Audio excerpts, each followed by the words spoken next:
These stars were dying.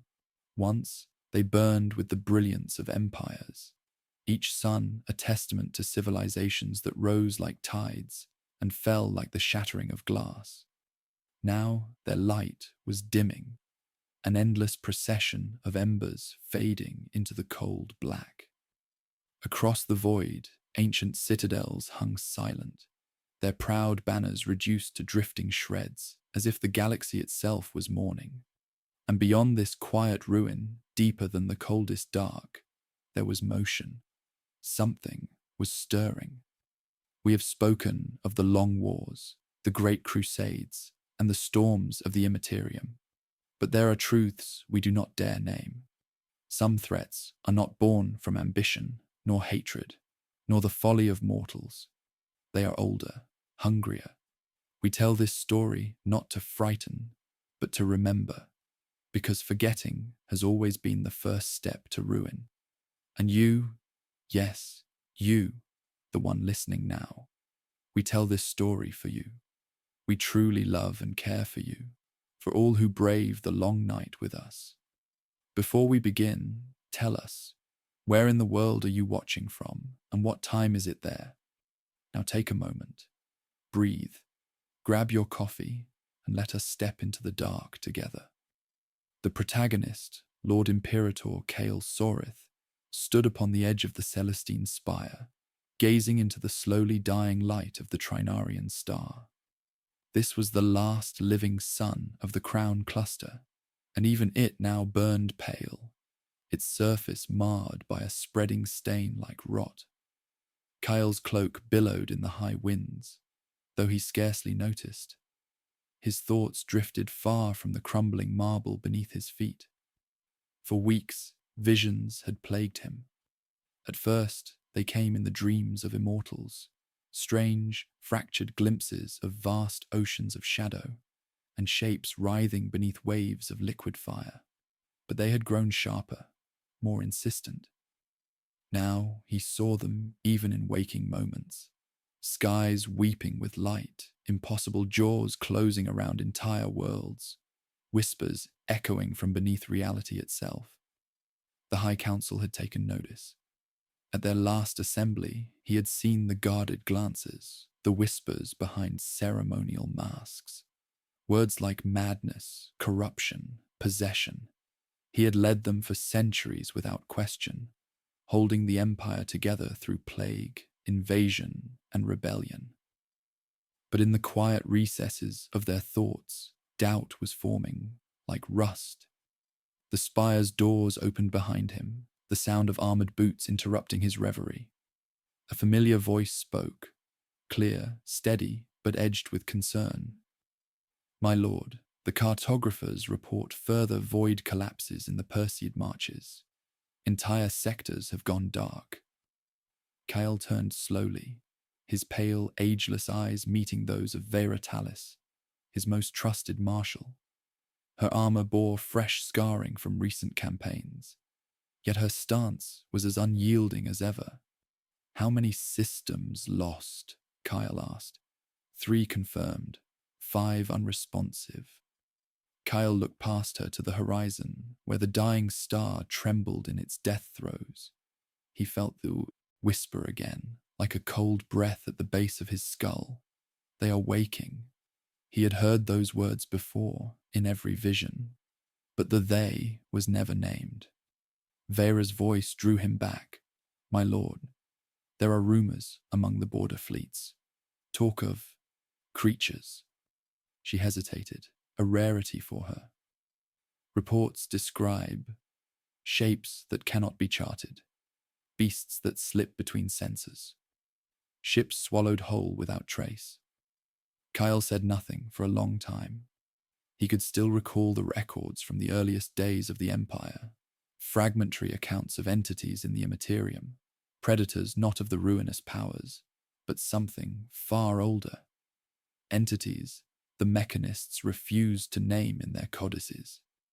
A cold wind swept across the spire. Kael's thoughts lingered on an unspoken truth.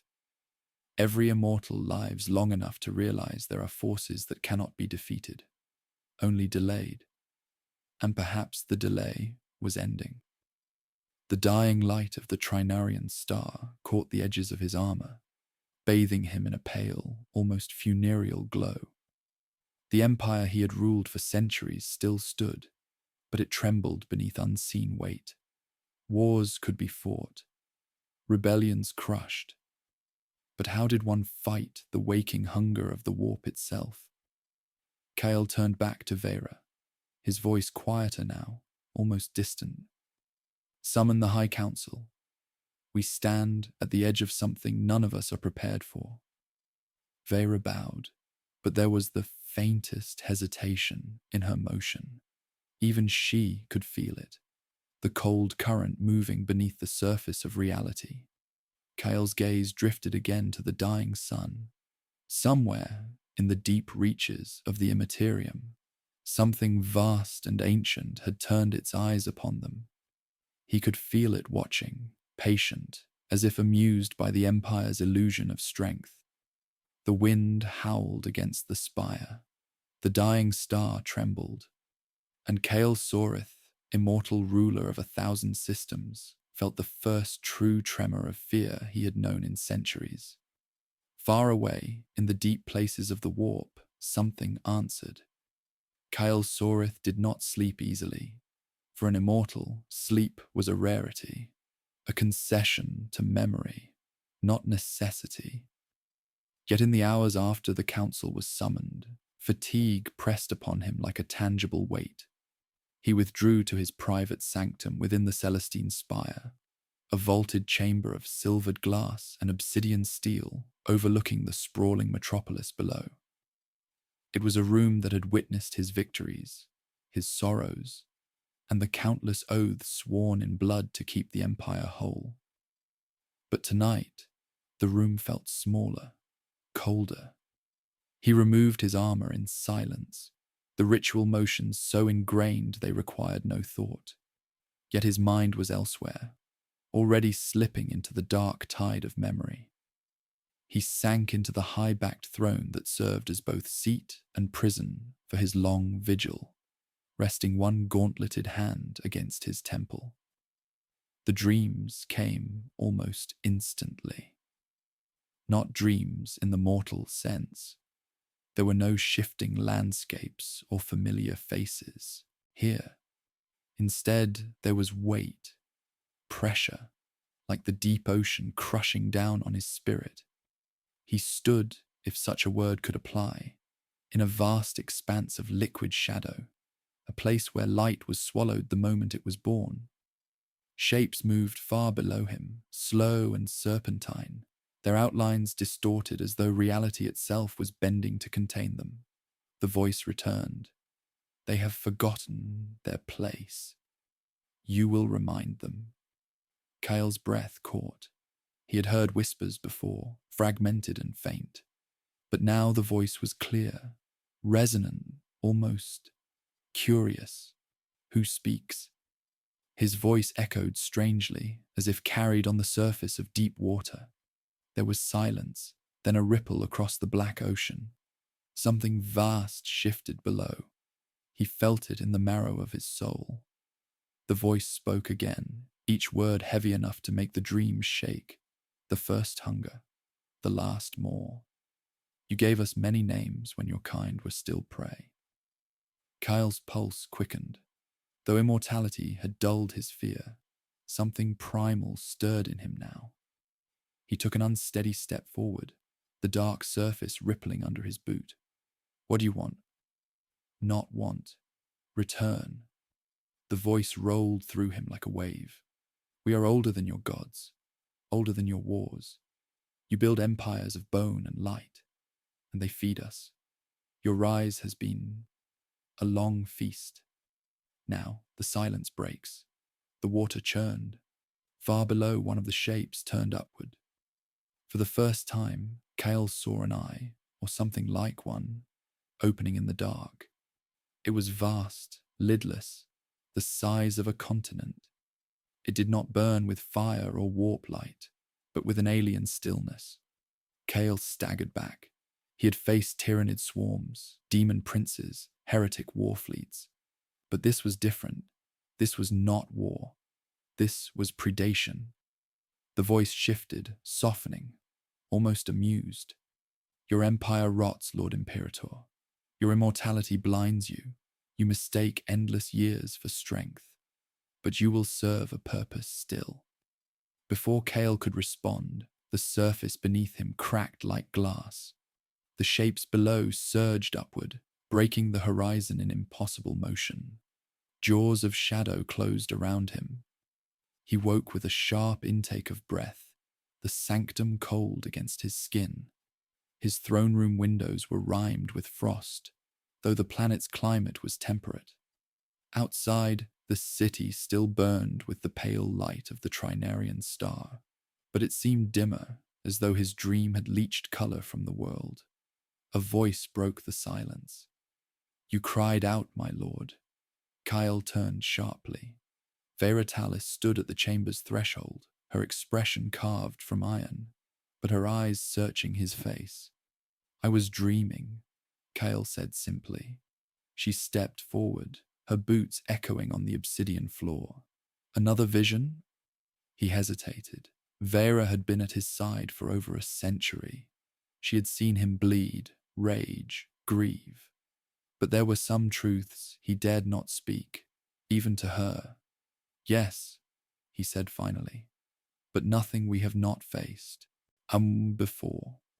Her gaze lingered on him a moment longer, clearly unconvinced, before she inclined her head. "The High Council assembles in 2 hours. Will you be ready?" Kyle rose, the frost melting from the windows as if retreating from his will. "I will." But as Vera departed, he allowed himself a final glance at the dying sun. Somewhere, beyond the veil, something was watching. And in his heart, Kale knew. The dreams were not visions. They were warnings. The High Council convened beneath the dome of the Atrium Celestia, its towering spires reaching into the thin clouds of Kalor Prime. Once, this chamber had been the heartbeat of the Empire, where alliances were forged, wars declared, and the great oaths of unity sworn before the banners of 1,000 worlds. Now, the air felt heavy. Kyle entered alone, his cloak trailing like a shadow behind him.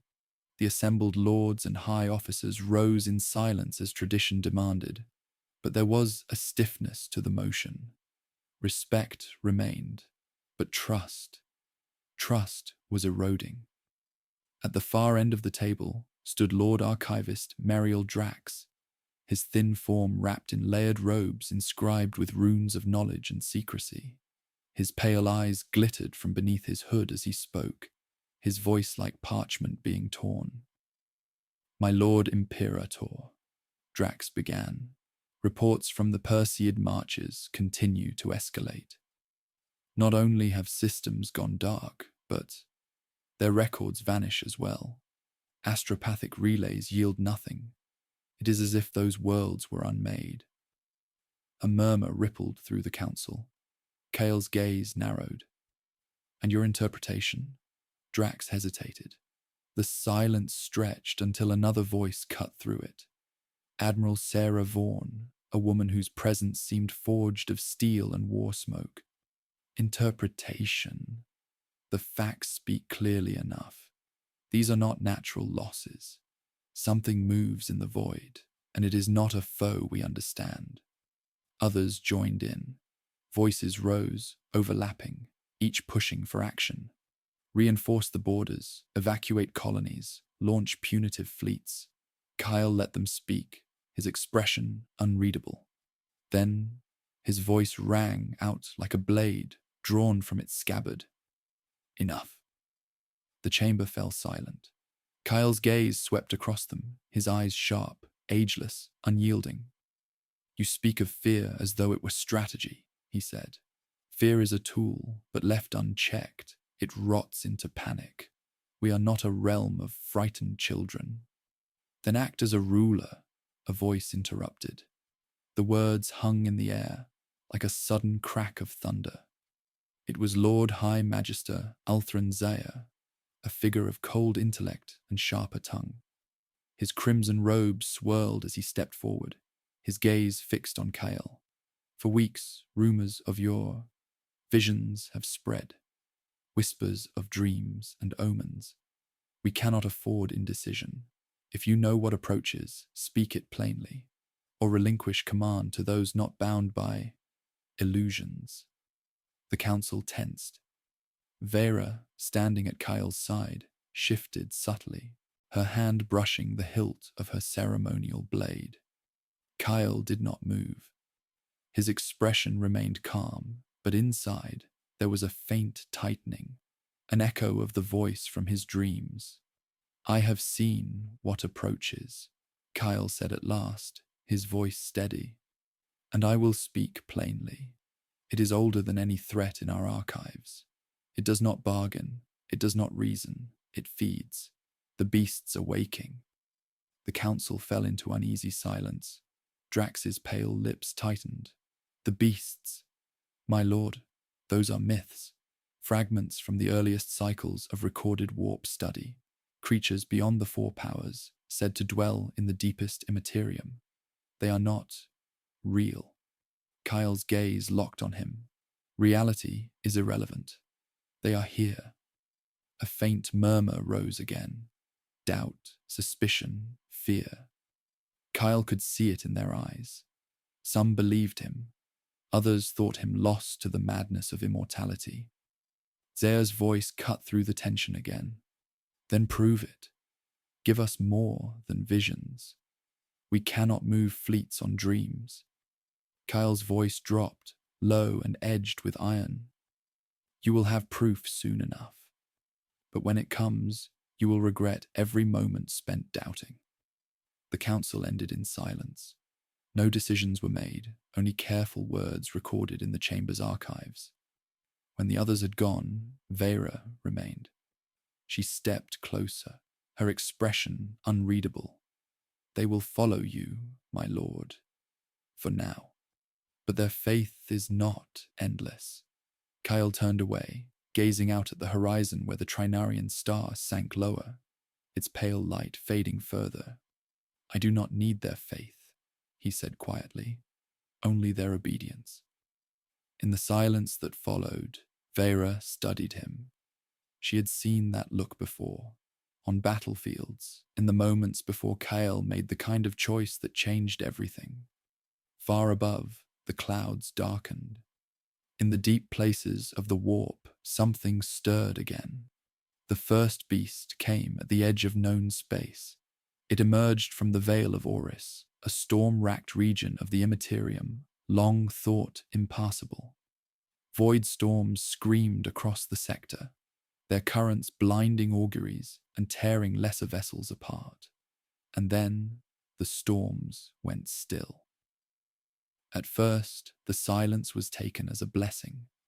Merchant fleets moved to chart the new passage. Patrol squadrons were dispatched to secure the lanes. None returned. From the command deck of the Empyrean's Wrath, Admiral Sarah Vaughan watched the reports vanish one by one, her face a mask of steel.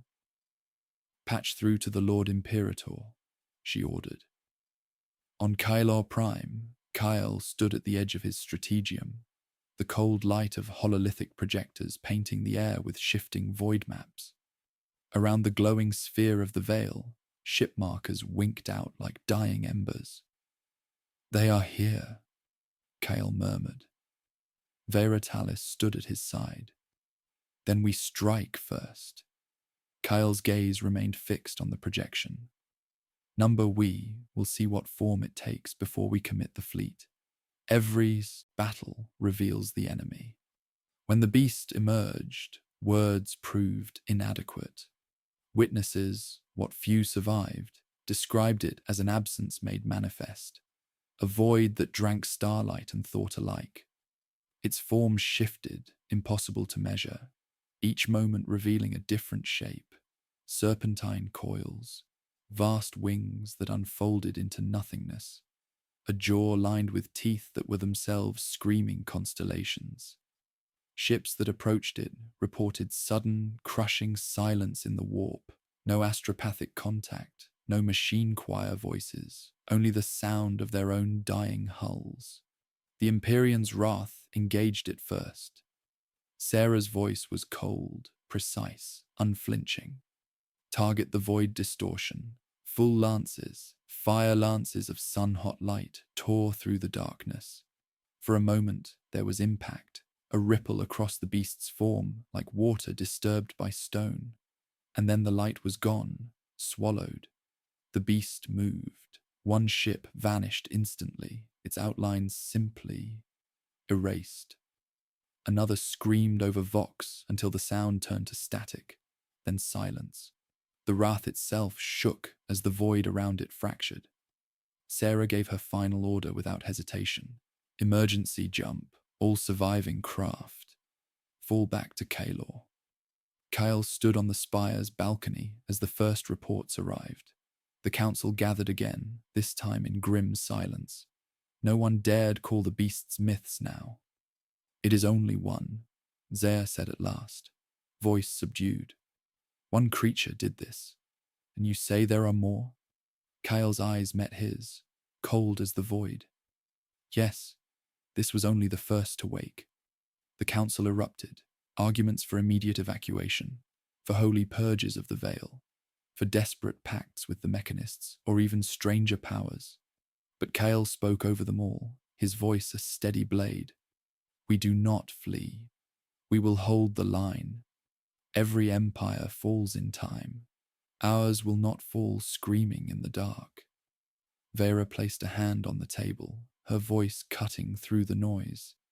Then we need to know what we are fighting. Send a vessel into the veil, not to attack, but to watch. If these beasts can be bound, we must learn how. The silence that followed was uneasy. To approach such a creature was madness, but to know nothing was worse. Kyle nodded once. Choose your ship. Choose your crew. They will not return, but they will be remembered. As the council dispersed, Kyle lingered. Alone in the echoing chamber, he looked again at the fading light of the Trinarian star. In the quiet, the whisper returned. One has woken, others follow. You cannot stop them, Kyle Sorith, but you can serve them. Kyle closed his eyes. For the first time, he could feel it, the faintest tug of something vast and patient moving closer. The first beast had come, and the Empire had taken its first step into the dark. The council did not meet again in the Atrium Celestia. The blow struck before the mission to the Veil could even be prepared. A betrayal, sharp and precise as a blade between ribs. It came from Lord High Magister Althran Zaire. Zaire had long been a rival voice in the council, always questioning, always pressing for the authority of the lords to be greater than that of the Lord Imperator. But his patience was gone. Under the pretext of securing the safety of the realm from erratic visions, he acted swiftly, calling for a vote of containment. Kyle heard of it not from the council floor, but from Vera, who entered the strategium with her blade drawn. They mean to strip you of command, she said flatly. Zaire has called the council in secret. They plan to place you under protective isolation until the threat is better understood. Kyle did not look up from the void map before him. The veil of Oris pulsed faintly on the display, a wound in the fabric of space. So, the first fracture appears. This is no small fracture, Vera said sharply. They mean to take the Empire from you, to act as if your visions are madness, not warning. Kyle turned to face her. His voice was calm, but there was a shadow in his eyes. Perhaps they are right to fear me. I have ruled for centuries. Immortality turns even wisdom into suspicion. Before Vera could respond, the doors to the strategium opened again. Admiral Sarah Vaughan entered, flanked by her personal guard. She removed her helm, her expression carved in iron. My lord, she said. The vote of containment has failed. Zare's forces tried to seize the communications core. They failed as well, but he has fled the capital, with half the outer fleet loyal to him. The words settled like lead in the air. Vera's hand tightened on her sword. Traitor. Kale's expression did not change. Not a traitor, a survivor. He believes I will lead this empire into ruin. And perhaps, he looked back to the void map, his gaze on the pulsing wound of the veil. Perhaps he is not wrong. Reports arrived in waves. Zare's fleet fortified the outer marches, blocking all travel toward the veil. Supply lines fractured. Colonies near the border were left stranded. All while, the first beast moved deeper into the void, unchallenged. That night, Kale stood alone at the spire's highest balcony. The city below glittered with the pale, sickly light of the dying star. His cloak caught the cold wind, but he felt no chill. The whisper returned, closer now. Your empire crumbles faster than the stars fade. Do you see? They devour themselves without our touch. Kale's jaw tightened. If you mean to feed, you will find nothing but ashes. The voice almost laughed. Ashes are sweet when they fall from worlds of pride. In the days that followed, Kyle moved like a shadow through the palace, speaking little, watching much. The loyal fleets were recalled and fortified around Kalor Prime. But every day brought new signs of fracture, worlds declaring neutrality, whispers in the lower courts, supply depots accidentally burned. It was Vera who voiced what others would not. The beasts are not yet at our gates, my lord. But the Empire is already bleeding. Zare's rebellion will cost us time we do not have. Kale's eyes turned again to the veil. Time was always a luxury we never possessed. In the dark, beyond the palace, something moved.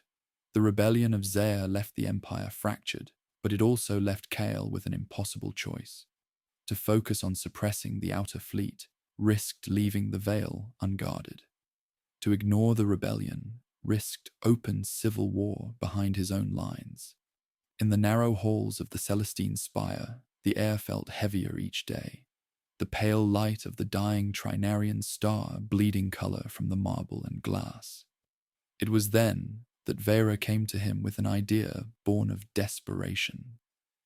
My lord, she said, as they walked along the spire's eastern promenade, the wind carrying the faint scent of scorched ozone from the palace's outer defenses. We can no longer afford ignorance. We need to know what these beasts are. We need one of them. Kyle stopped, his gaze shifting to her. You mean to bind a creature of the veil? Vera did not flinch.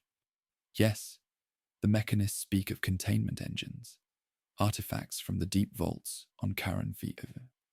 They were built to hold entities far more dangerous than demons. If we can trap even one of these beasts, we might learn its nature, perhaps even its purpose. Kale's silence stretched. In his mind, he heard again the voice from his dreams, the patient weight of something vast. You will serve us still. At last, he turned toward the horizon. Select a ship. Take those you trust. But know this, if you bring such a creature here, the risk will not end with its capture. Vera nodded once, the faintest flicker of grim determination in her eyes. The vessel chosen was the Sanction of Dawn, a ship of ancient make, its hull inscribed with wards from older wars. A cadre of psychers, mechanist adepts, and soldiers sworn to silence boarded her. Vera herself led the mission. For 3 days, the Sanction descended into the veil. On the 4th, the screaming began. It came over Vox, distorted, words torn apart by static. Shapes appeared on auger relays, impossible geometries, vast silhouettes that shifted in form each time they were scanned. And then silence.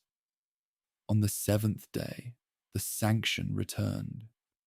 The ship's once bright hull was blackened, its wards scorched. Entire decks were sealed by mechanist command. Only a fraction of her crew disembarked, their eyes hollow, their movements stiff as though some weight still pressed upon them. Vera emerged last, her armor battered, her blade sheathed in silence. Behind her, in the deep holds of the sanction, something pulsed faintly. The containment chamber was brought to the spire's lower vaults. It was a sphere of glass steel and living metal, bound in rings of shifting script. Inside, suspended in a pale, luminous fluid, floated something. It was small, far smaller than the beast at the veil. A fragment, perhaps, or an echo. But it was alive. It shifted when Kale approached, its shape warping as though it were trying to match his reflection. The mechanists worked in silence, recording readings they barely understood. The psychers refused to enter the vaults. Kyle stood before the chamber, his reflection staring back at him in the creature's shifting surface. The whisper came again, this time not in his dreams, but in the still air of the vault. You bring us into your house. Brave, foolish. Both taste the same in the end. Kyle's hands tightened behind his back. What are you?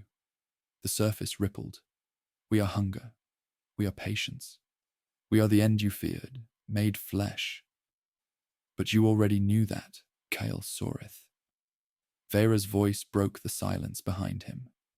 My lord, its presence is disturbing the lower spire. Minor warp fluctuations. Should we secure it deeper underground? Kyle's eyes lingered on the creature. No, he said quietly. Let it speak. We may yet learn what is coming.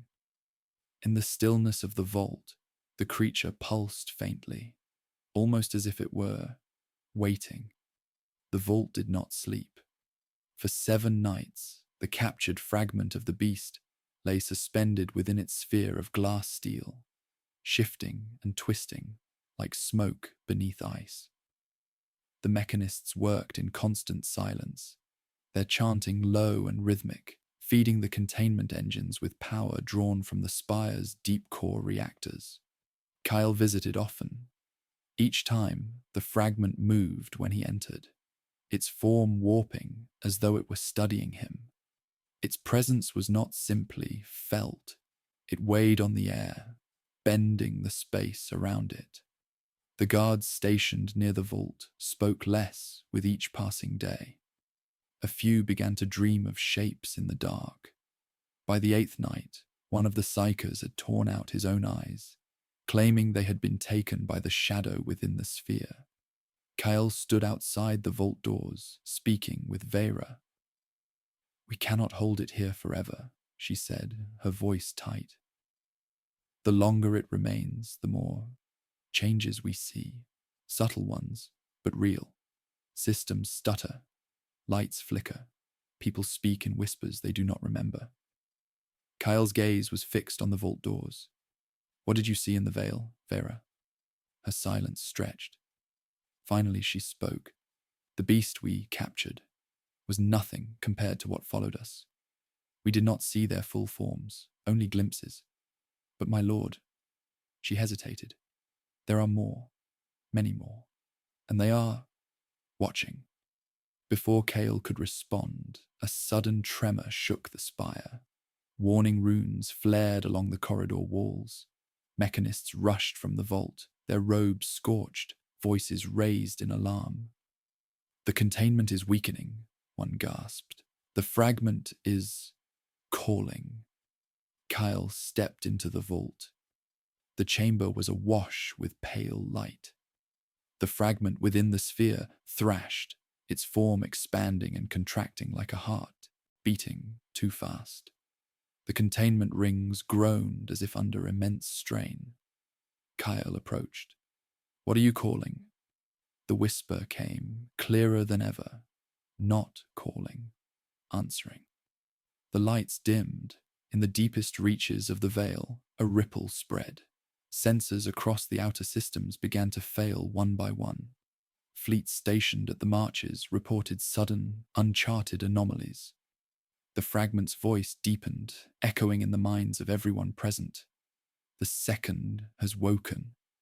Kale's eyes narrowed. Where?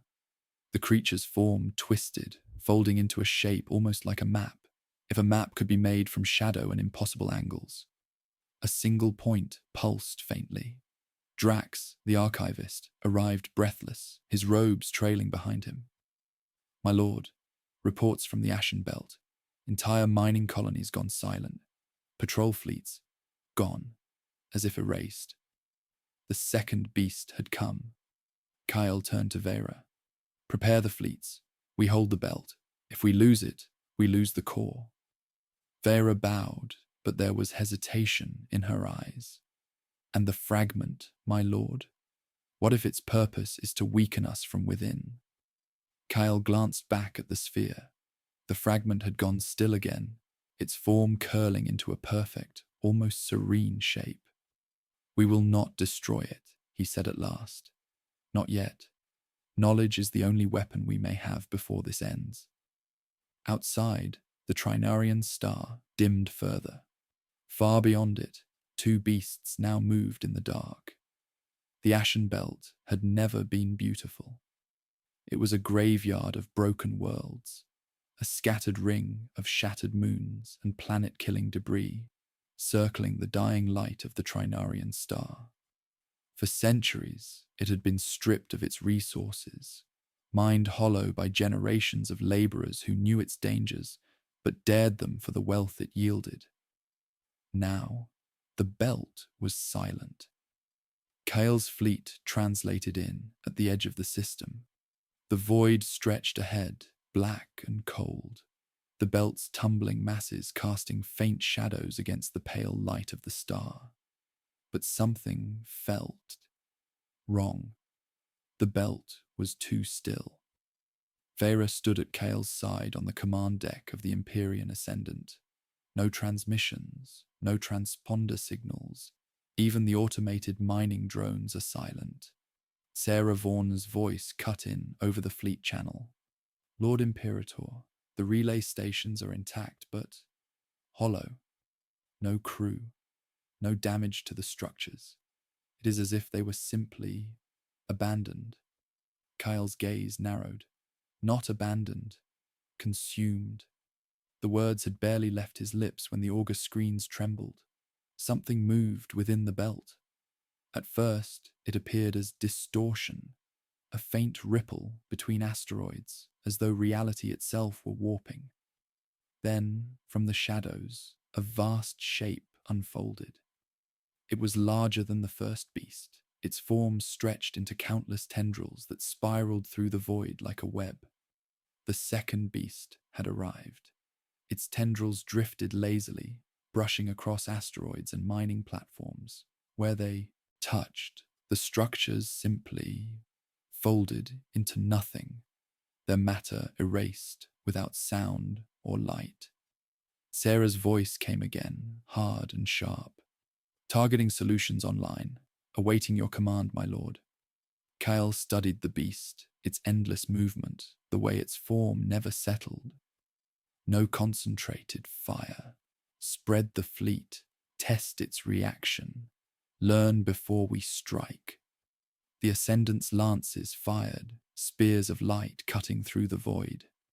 The beams struck the creature's tendrils and passed straight through, distorting like light bent in water. A heartbeat later, one of the tendrils lashed out. A destroyer vanished in silence. The fleet scattered, engines burning hard. Sarah maneuvered the Wrath to draw the beast away from the coreward path, her voice crisp over the comms, holding its attention. Ascendant, adjust course. Get a scan while we have it distracted. In the chaos, Kyle stood unmoving, his gaze fixed on the shifting tendrils. In his mind, the whisper came again. The second walks. The third stirs. Do you see, Kyle Sorith? This is the shape of your end. Kyle's voice was cold. If you mean to end me, you will have to try harder than this. The whisper almost laughed. We do not end you. You end yourself. As the fleet pulled back, the beast did not pursue. It lingered in the belt, its tendrils coiling slowly, almost lazily, around the abandoned stations. One by one, the belt's structures folded into nothing. Sarah's voice came again, low but steady. Losses minimal. We drew it back into the belt. But my lord, we cannot kill it. Not like this. Kyle's gaze turned to Vera. Then we do not kill it. We watch, and we prepare for the third. The fleet withdrew. Behind them, the ashen belt grew darker, as if the light itself was being devoured. On the Ascendant's command deck, Kyle felt the faintest vibration beneath his feet, a pulse, faint and slow, echoing the one in the vault beneath the spire. The fragment was answering again. The pulse from the vault did not stop. From the moment the fleet left the ashen belt, the fragment within the glass steel sphere shifted restlessly, its form warping into impossible angles, its pulse echoing in the bones of the spire itself. Kyle returned to Kalor Prime with a mind heavy from the second encounter. The ashen belt was lost, though not in name. The beast did not pursue, but neither had it been destroyed. It lingered, as if content to wait. The council convened again, though the chamber's grandeur had diminished. Seats were empty, some lords absent by choice, others by necessity. Lord Archivist Drax spoke first, his pale hands trembling slightly as he unrolled an ancient codex. My lord, the archives mention the beasts in fragments. Old warnings, older still than the Imperium's first records. They are said to wake in sequence. The first brings silence. The second brings hunger. The third... He hesitated. Kyle's eyes narrowed. The third brings... What, Drax? The archivist swallowed. The third brings division, not of land or armies, but of will. Unity itself begins to fracture. The words sat like cold iron in the council chamber. Vera's voice broke the silence. If the second beast starves the edges of our realm, and the third turns our hearts against each other, then Zea's rebellion is not coincidence. Kale's expression darkened. Reports from the marches confirmed her suspicion. Zea's outer fleet was not idle. It had fortified around the border worlds, but now his envoys spoke of mutual defense pacts with independent systems. Worlds that had once sworn loyalty to Kyle now quietly shifted allegiance, not from fear of Zea's strength, but from doubt in Kyle's. The Empire was splintering. Kyle left the council without a word, descending alone into the lower vaults. The mechanists bowed low as he passed, their faces pale from long exposure to the fragment's presence. In the heart of the vault, the glass steel sphere shifted faintly when he entered. The fragment had changed. It was no longer formless, but beginning to take a shape, long, sharp, almost humanoid. The whisper came instantly. The third wakes. You feel it, don't you? The silence in your council, the doubt in their voices. This is the shape of the third. Kyle's voice was cold. Division is no weapon against me. The fragment pulsed faintly. Division is no weapon. It is a feast. Every word spoken against you feeds it. Every act of defiance gives it shape. Kyle stepped closer to the sphere, his reflection fractured in its surface. What does the third want? The whisper almost laughed. Want? They do not want. They are. The first is silence. The second is hunger. The third is truth. Your empire will tear itself apart not because of them, but because of what you have built. The beast only watches. Behind Kyle, Vera's voice echoed softly. "My lord, reports from Zea's forces. They are moving closer to the core." Kyle turned from the sphere, his cloak brushing the cold vault floor. "Then we no longer have the luxury of patience." He left the vault, but the whisper followed. "You cannot fight the third, Kale Sorith. The battle was lost the moment you chose to rule forever." The core worlds had not seen war in centuries. Kyle had ruled long enough that the very idea of civil conflict within the Empire's heart was unthinkable. But unthinkable things had already begun. Zea's fleet approached under banners of false diplomacy. His envoys claimed their march to the core was to ensure the defense of Kalor Prime from the spreading threat of the beasts. Yet even the youngest cadets knew what such a move meant. War was no longer a distant spectre. It was at their gates.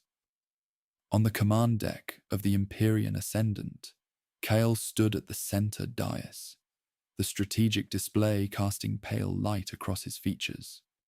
Vera stood to his right, Sarah Vaughan's voice coming through from the Wrath on the secondary channel. "My lord," Sarah's tone was iron. "If we move against Zea now, we risk opening our flanks to the beasts. But if we wait, his forces will be in range of Kalor within the week." Kale's gaze traced the star map. 2 paths lay before them, both ruinous. "We will meet him before he reaches the core. We hold the core worlds at any cost." Vera glanced at him, her voice low. "Even if it means bleeding strength that might be needed for the beasts." Kale's tone was absolute.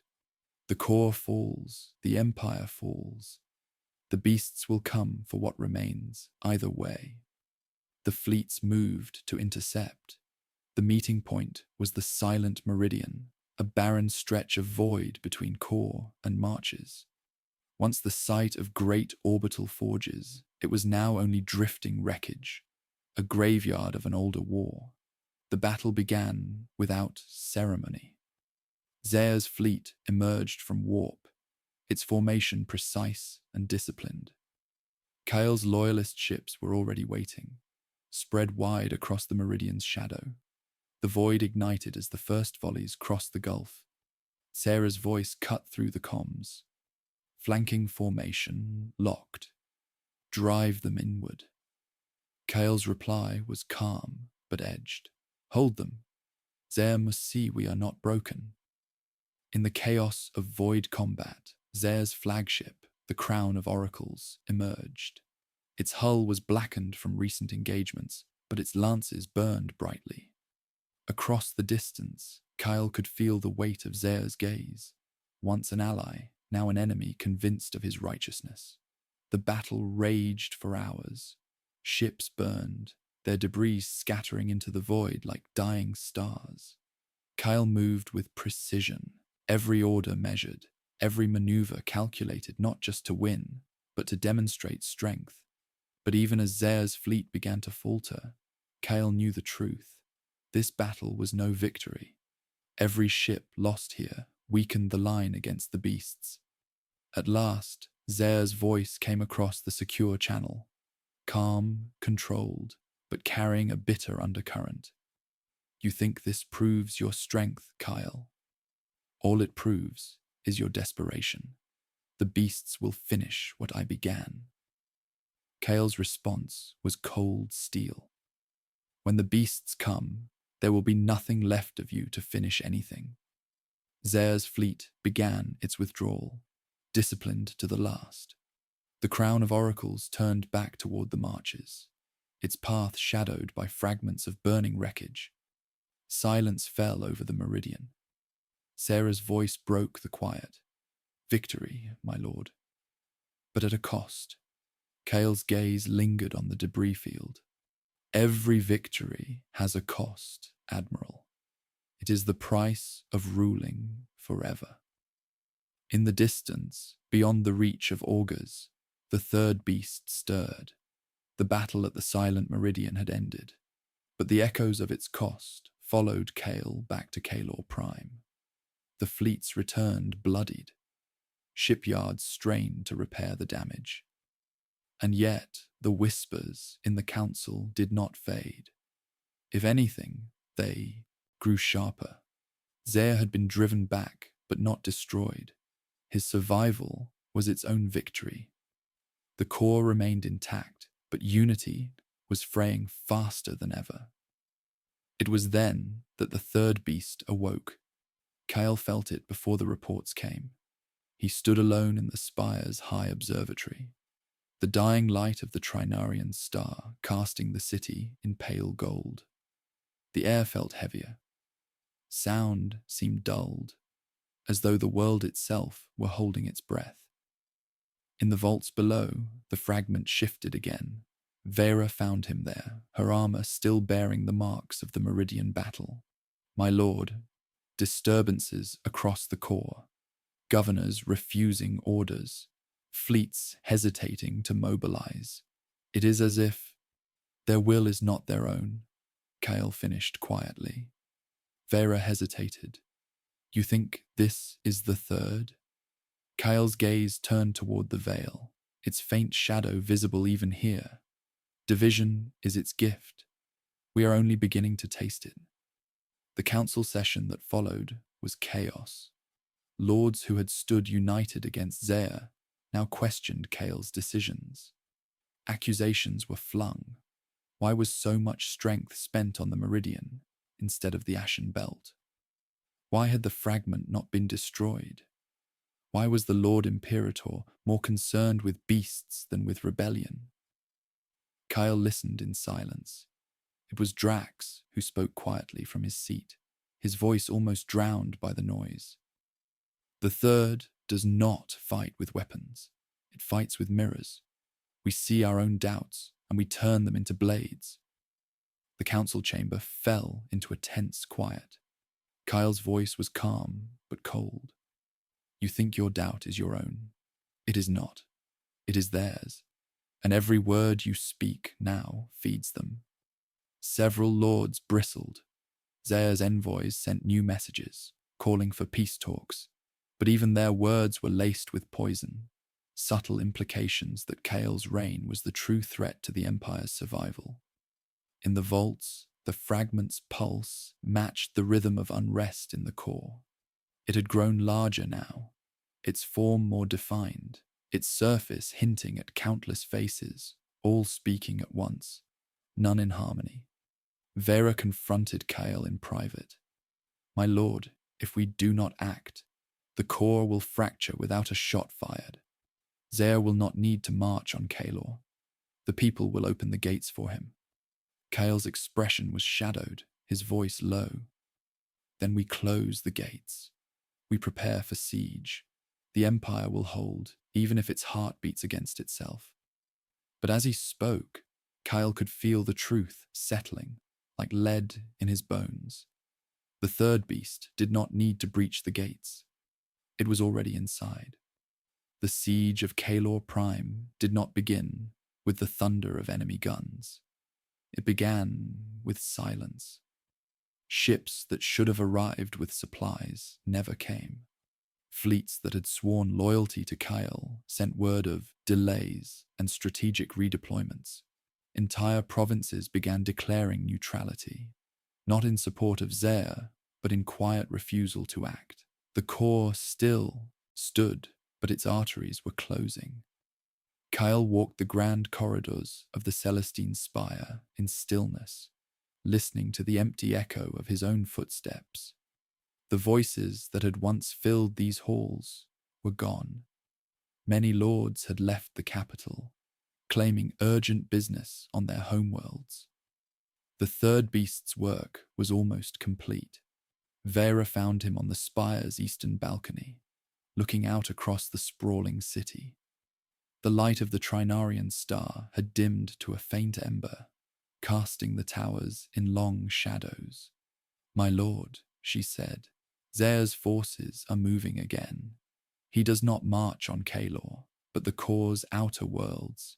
Every system he takes without a fight is a victory for him and for the beast. Kale's eyes did not leave the horizon. He moves with confidence because he believes the core will not act. And he is right. Vera's jaw tightened. Then we must force the core to act. Kyle turned toward her, his expression unreadable. And how would you force loyalty from those whose very will is no longer their own? Before she could answer, the chamber doors opened. Drax, the archivist, entered in haste. His robes were disheveled, his eyes hollow from lack of sleep. "My lord," he said breathlessly, "it stirs again." The three of them descended into the vault. The fragment within the glass steel sphere was no longer a fragment. Its form had grown to fill the containment chamber, pressing faintly against the inner surface. Countless faces swirled across it, faces of council lords, fleet admirals, governors, all speaking at once, their voices overlapping in a storm of whispers. Kyle stepped forward. "What do you want from this?" The voices merged into one, deep and resonant. "We want nothing. We are the shape of what you made. Division is the truth of your empire, Kale Soreth. We simply make it visible." Kale's voice was steel. "And when the core falls," the beast's countless faces smiled faintly. "Then the fourth wakes." Vera's hand went to her sword. "How many are there?" The whisper came like a sigh. "As many as needed, as many as you allow." The containment rings groaned. Energy readings spiked. Mechanists moved to reinforce the seals, their chants trembling. Kyle stood unmoving. The truth was as heavy as the vault's cold air. He had won battles, crushed rebellions, and held the core for centuries. But now the enemy was not at the gates. It was in the air, the walls, the voices of every world he ruled. The siege had begun, and it was from within. The Empire's heart was rotting. Kyle stood in the War Council chamber, surrounded by hollow-eyed lords, whose loyalty was now as thin as the air between stars. The core still looked intact on the charts, but each marker of allegiance was only a fragile illusion. Zare's forces claimed more systems without resistance. The third beast's shadow fell over every loyal world, whispering doubt into every command chain. And then the fourth beast awoke. Its arrival was not marked by silence or division, but by sound. It began as a low resonance, so faint it was dismissed at first as a mechanical fault. But soon it grew louder, a constant hum that could be heard not just in the ships of the fleet, but in the bones of those aboard them. The hum became words, though no two listeners heard the same message. Some heard promises, others threats. Vera reported from the Ascendant's secondary deck. Morale collapses faster than before. Soldiers abandon posts to follow voices. Entire regiments have turned their weapons on each other. Sarah's voice over the comms was iron, but laced with tension. "We can hold the fleets in formation, my lord, but I will not pretend we can hold their hearts. The fourth beast has found its weapon." Kyle's eyes were cold. "The third took unity. The fourth takes obedience." The council demanded immediate action. Drax stepped forward with a tremor in his voice. "My lord, the archives name the fourth as resonance. It does not destroy directly. It speaks. It shapes will with sound until armies fight their own reflections." Kale's voice was low, almost to himself. "We cannot fight words with steel." In the vault, the fragment, no longer small, no longer bound by its old shape, shifted again. Its surface pulsed faintly in rhythm with the hum echoing across the core. When Kale entered, it spoke at once. "The fourth sings. You cannot silence it.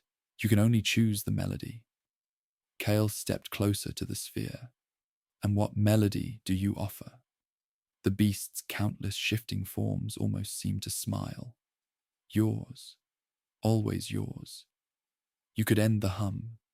You could unite them in one voice, but that would mean binding yourself to us forever. The words sank like a stone in Kale's mind. Vera's voice came from behind him, tight and sharp. My lord, if you do this, you risk more than the core. You risk yourself. Kale did not turn. If the core falls, there is no self to risk. Above them, the Trinarian star dimmed again, its light now little more than a dying ember.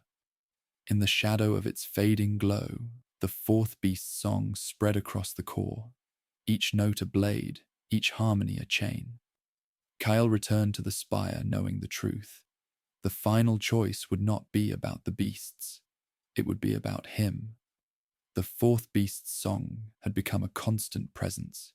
It resonated in the steel of the fleets, in the walls of the spire, in the air itself. At first it had been faint, a background hum. Now it was unmistakable, a low, rolling harmony that seemed to carry meaning in every note. Some heard salvation, others condemnation. Kyle heard only inevitability. Vera stood before him in the war chamber, her armor blackened from a dozen suppression campaigns across the core. My lord, loyalist forces are barely holding. Every world we save fractures again within days. The hum does not stop. It doesn't fade. And she hesitated. Kale's voice was quiet but sharp. And what? Her tone lowered. Some of our own commanders are answering the song. They give orders that match its rhythm. Fleets move as if guided by a voice we cannot hear.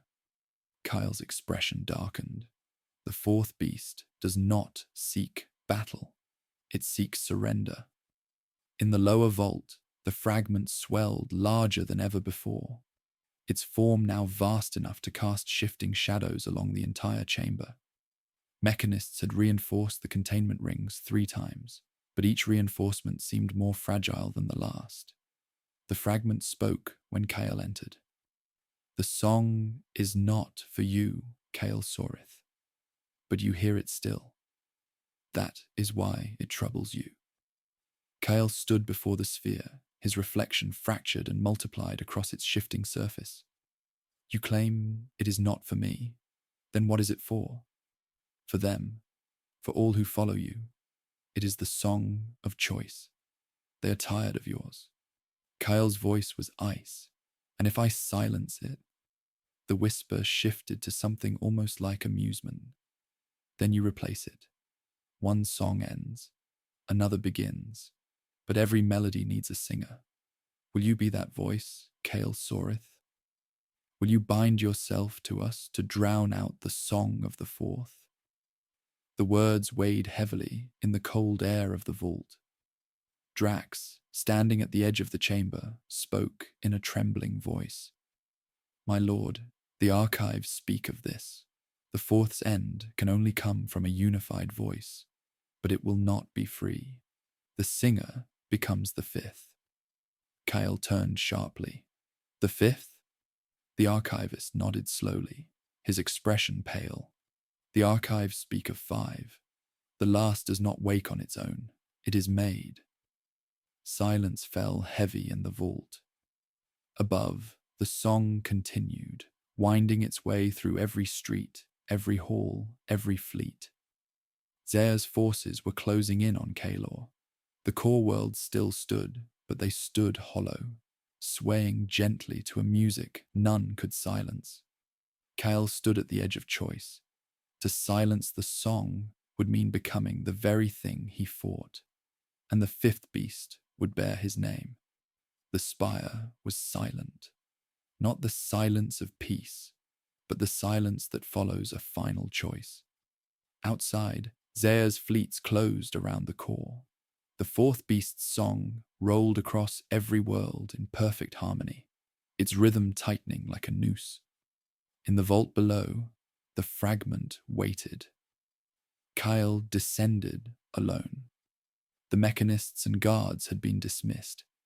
Even Vera was absent, sent to command the last defensive fleet, though both knew its outcome was already written. The fragment pulsed slowly, its vast form filling the chamber with shadow and faint light. "You have come to sing," it whispered. Kyle's voice was steady. "I have come to end the song." The beast's countless shifting faces almost smiled. "You know the price." Kyle stepped closer, each echoing footstep seeming to draw the hum of the fourth beast nearer, louder until it was all around him.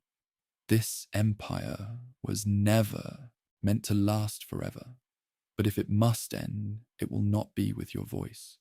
He placed his hand on the sphere. The song changed. It shifted from the harmony of the fourth to a deeper tone, one voice, singular and absolute. Across the core, fleets ceased fire. Soldiers froze in place.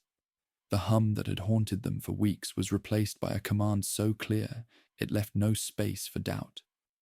Zea's fleet slowed. The worlds that had hesitated to move now stilled entirely, as if waiting. In the vault, the fragment's form dissolved, its essence flowing into Kyle. His breath became the song. The fourth beast fell silent, but the fifth had been born. Above, Vera felt the shift immediately. Reports flooded in, loyalty restored, fleets holding firm. Zea's advance halted, yet there was no celebration. The voice they obeyed was not the Kyle they had known, but something deeper, heavier. In the spire's observatory, Drax looked to the darkened sky, whispering to himself. "The fifth wakes." Kyle stood alone in the vault, the weight of silence pressing down. He could feel the song now, his song, woven through every thought in the core. His will was absolute, his control perfect, and in that perfection, he saw the truth. This was not victory, it was containment. The beasts beyond still moved. The first, second, third, and fourth had been silenced for now, but not destroyed, and Kale's voice, now the fifth, was the chain that bound them. He looked at the dying light of the Trinarian star above and spoke softly, almost to himself. "Empires end, but I will endure so long as they do." The vault sealed. The spire stood silent. Across the core, the people obeyed. Kyle's song would hold the beasts for a time, but all songs end. And somewhere, in the dark beyond the veil, the sixth waited.